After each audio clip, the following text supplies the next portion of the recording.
தாய்மொழியை பயிலாமல் தங்கள் குழந்தைகள் வளரக்கூடாது என்று விரும்பும் அமெரிக்க வாழ் தமிழர்களுக்காக வாஷிங்டன் நகரில் வள்ளுவன் தமிழ் மையம் செயல்பட்டு வருகிறது.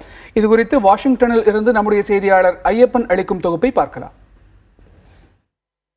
சொந்த மண்ணில் இருந்து பிழைப்புக்காக அயல்நாடு சென்றிருந்தாலும் தாய்மொழியையும் மொழி சார்ந்த விடயங்களையும் அடுத்த தலைமுறைக்கு எடுத்துச் செல்லும் முயற்சியாக அமெரிக்காவின் வாஷிங்டன் நகரில் வள்ளுவன் தமிழ் மையம் செயல்பட்டு வருகிறது.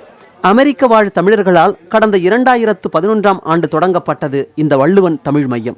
தொடக்கத்தில் விரல் விட்டு எண்ணும் சிறார்களே இந்த மையத்தில் தமிழ் பயின்ற நிலையில் தற்போது 500 மாணவர்கள் கொண்ட தமிழ் கல்விக் கழகமாக மாறி இருக்கிறது வள்ளுவன் தமிழ் மையம்.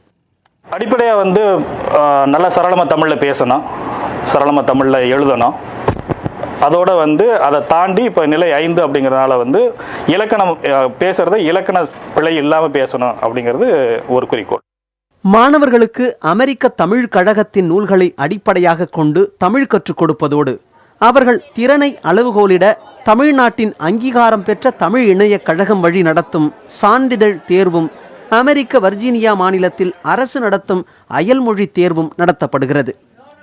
இப்போ நல்லா தமிழ் பேசுகிறாங்க, எங்களோட பேசுகிறான், தாத்தா பாட்டிக்கிட்ட பேசுகிறான், ஊருக்கு போனால் ஒரு நியூஸ் பார்த்து அந்த ஹெட்லைன் படிக்கிறான், அந்த இதெல்லாம் கொஞ்சம் நல்லா பண்ணுறாங்க. ஸோ ஐ திங்க் இந்த தமிழ் ஸ்கூலில் போட்டதுக்கு அப்புறம் தான் அவன் நல்லா படிக்கிறான்னு நான் ஃபீல் பண்ணுறேன்.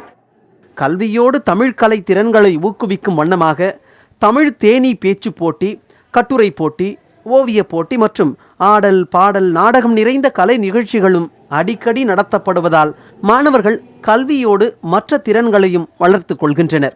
அமெரிக்கா வாழ் தமிழர்களின் குழந்தைகள் தாய்மொழியை கற்கும் வண்ணம் தொடங்கப்பட்ட வள்ளுவன் தமிழ் கழகம் அங்கு வாழும் தமிழர்களிடையே பெரும் வரவேற்பை பெற்றுள்ளது. புதிய தலைமுறைக்காக அமெரிக்காவின் வாஷிங்டன் நகரில் இருந்து செய்தியாளர் ஐயப்பன்.